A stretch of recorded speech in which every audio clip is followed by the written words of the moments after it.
Балаларды тәрбиелеу тәрбиешінің жүрекке жазған ең асыл хаты.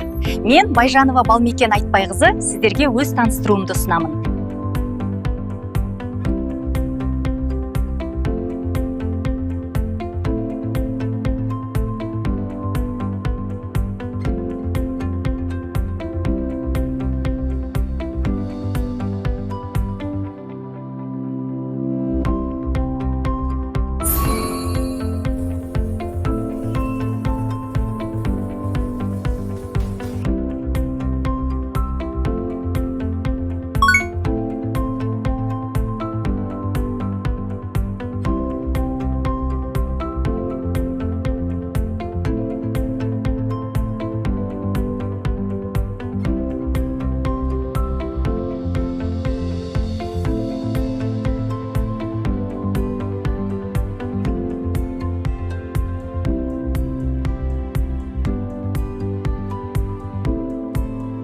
Мен 2014-2017 жылдары Бейнеу гуманитарлық экономикалық колледжін мектепке дейінгі тәрбие және оқыту мамандығы бойынша аяқтадым.